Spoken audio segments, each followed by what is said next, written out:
আমরা যারা ছাদ বাগানি বা একটু গাছপালা ভালোবাসি, আমাদের ক্ষেত্রে কি হয় বলো তো, কখন যে 4টে টব 40টা টব হয়ে যায়, কখন যে 40টা টব 400 টবে পরিণত হয় বোঝা যায় না। কখনো গাছ কম পড়ে যায়, টব বেশি হয়ে যায়, কখনো টব বেশি হয়ে যায়, গাছ কম পড়ে যায়।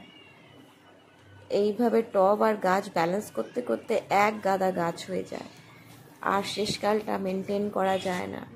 আমার এই গাছটা অনেক দিনের হয়ে গেছে, খুব সুন্দর কাঞ্চন ফুলের একটা শেড আছে, যাতে কিনা হলুদের মধ্যে খয়েরি, দারুণ গাছটা। তো সেই গাছটা অনেক পুরনো হয়ে গেছিলো এবং একটা বালতির মধ্যে বসানো ছিল, আর এর ফুলটাও আস্তে আস্তে কমে যাচ্ছিল, যার ফলে এই গাছটাকে আমি অনেক দিন ধরেই ভাবছিলাম, অনেক বড় হয়ে গেছিলো, রিপোর্ট করব, কিন্তু রিপোর্ট করার আর টাইম পাচ্ছিলাম না, গাছের ফুলটাও আসছিল না। আর এই সময় সিজনটা ভালো আছে, তাই আমি আজকে এটাকে রিপোর্ট করব ভেবেছি, এবং তোমাদের সাথে কিভাবে রিপোর্ট করছি সেটা শেয়ার করব। এই দেখো, রুট বাউল তৈরি হয়ে গিয়েছিল, তাই গাছটা বার করে নিয়ে ভালো করে ওর শেকড়গুলোকে কেটে নিলাম, এবং কিছু গোবর ভিজিয়ে রেখেছিলাম ঘুঁটে, সেই ঘুঁটেগুলোকে এবং কিছু শুকনো পাতা আমার থাকে বাগানে, সেই শুকনো পাতা দিয়ে এবং গোবর সার দিয়ে গাছটাকে আমি বসালাম। বসিয়ে এবং যে গার্ডেন সয়েল ছিল আর ভার্মি কম্পোস্ট ছিল সেগুলো মিক্স করে এবং কিছু গোবর সার দিয়ে গাছটাকে একটা নতুন পটে বসালাম। এখন যেহেতু গরম পড়ে যাচ্ছে, তাই একটু খড় ওর ওপর মালচিং করে দিলে ডাইরেক্ট হিটটা ওর ওপর পড়বে না, এবং ওপরটাও একটু ভিজে থাকবে। জলটা যখন আমি গাছে দেবো তখন জলটা পুরোটা রোদে উবে যাবে না, এই খড়গুলো ভিজে থাকবে। তাই আমি চেষ্টা করি কিছু শুকনো পাতা বা খড় এই সময় গরমকালে গাছগুলোর বা টবগুলোর গোড়ায় দিয়ে দিতে, টবগুলোর ওপরে বা গাছের গোড়ায় দিয়ে দিতে। তাই এই ক্ষেত্রেও সেটাই করলাম। গাছটা রিপোর্ট করার পর যেহেতু গরম পড়েছে, সেই জন্যে গাছটাকে ঠান্ডা রাখার জন্য, গাছের গোড়াটাকে ঠান্ডা রাখার জন্য, জলটা যাতে তাড়াতাড়ি উবে না যায়, কিছু খড় কুচিয়ে ওতে দিয়ে দিলাম। এবার একটু দেখো ফাঙ্গিসাইড দিয়ে একটু জল দিয়ে দিচ্ছি এবং কিছুদিন এটাকে শেডে রাখবো।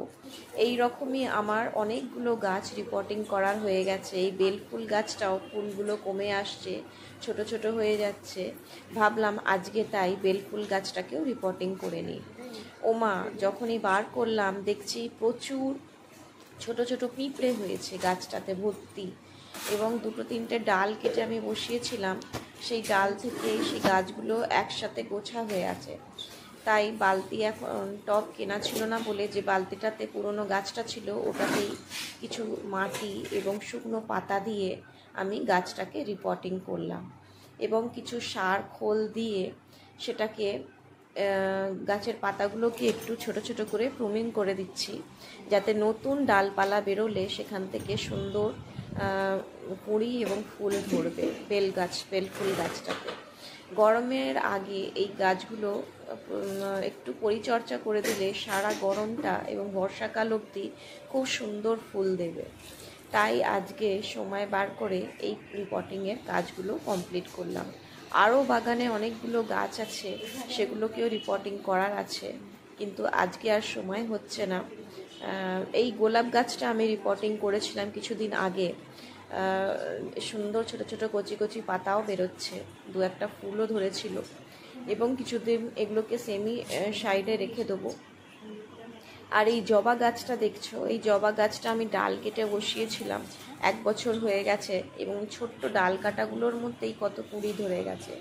কিন্তু এটাকে গ্রো ব্যাগ থেকে এবার আমাকে টবে প্রতিস্থাপিত করতে হবে। তাই এই আজকে যেহেতু বসেছি, ওই জন্য এই ছোটো টবটাতে প্রথমে একটু মাটি দিয়ে, তারপরে এই দেখো এই ব্যাগটাকে কিভাবে আমরা গাছটা বার করছি। আমি এই হালকা করে প্রেসার দিয়ে পেছন দিক দিয়ে ওই গ্রো ব্যাগটা বার করলেই এইখানে দেখবে শেকড়গুলো আর নড়ে যায় না, নষ্ট হয় না। এটাকে আর কাটাকাটি করবো না, ডাইরেক্টলি টবে বসিয়ে দেবো, কারণ গাছটি ছোট, এখন এই মুহূর্তে শেকড় অল্প আছে, খুব বেশি কাটাকাটি করলে গাছটা হয়তো মরে যেতে পারে। এইবার সেই একই রকম পদ্ধতিতে একটু ফাঙ্গিসাইড দিয়ে দেবো।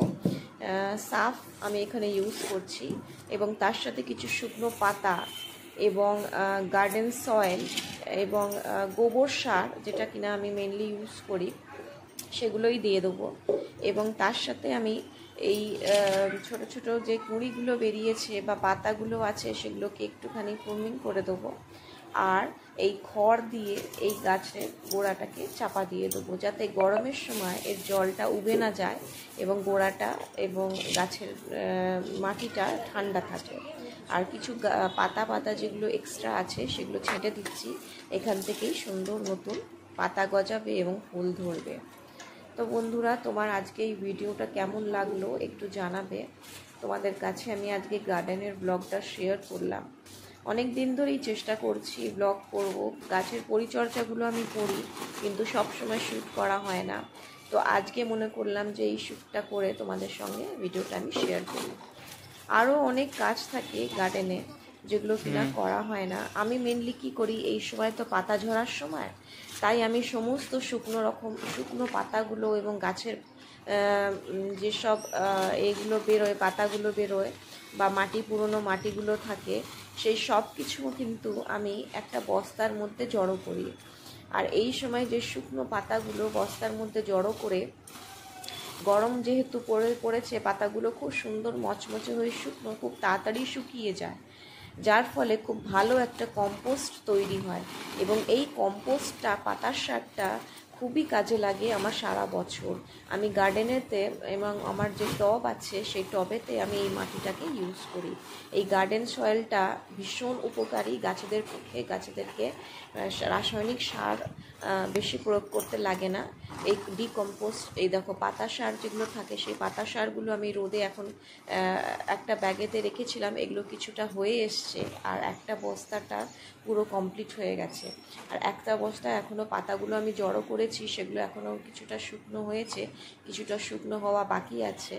আর এই ব্যাগে যেটা হয়েছে সেটা কম্পোস্টটা অলমোস্ট রেডি হয়ে গেছে, এবং এটাকে আমি একটুখানি রোদে দিয়ে শুকিয়ে নেবো ভালো করে, যার ফলে যে এর মধ্যে ছোট ছোট যদি পোকাগুলো হয়ে থাকে সে পোকাগুলো মরে যাবে, এবং রোদেতে সয়েলটা আরও ভালো ঝুরঝুরে হয়ে যাবে, শুকনো হয়ে যাবে, যেটা কিন্তু আমি টবেতে ভালোভাবে ব্যবহার করতে পারবো গাছের খাবার হিসেবে। এই পাতা সারটা খুবই উপকারী। এর সঙ্গে একটুখানি গোবর মিশিয়ে সারা বছর ইউজ করা যাবে গার্ডেন সয়েলটা। এবং এরতে কি হয়, গাছের মাটিটা খুব শক্ত হয়ে যায় না, গাছের শেকড়গুলো আলগা থাকে, এই মাটিটা খুব ভুরভুরে হয়, যার ফলে গাছের শেকড়টা খুব আলগা থাকে এবং শেকড়গুলো ভালোভাবে চারাতে পারে, মাটিটা শক্ত হয়ে যায় না। এই সারটা দেখো, এবার আমি এটাকে ভালো করে শুকিয়ে আলাদা গ্রো ব্যাগেতে বা এমনি বস্তাতে তুলে রেখে দেবো, এবং সারা বছর এই সারটা আমি ব্যবহার করব। তো বন্ধুরা, তোমাদের কেমন লাগলো আমার এই গার্ডেন ব্লগটা আমাকে বলো।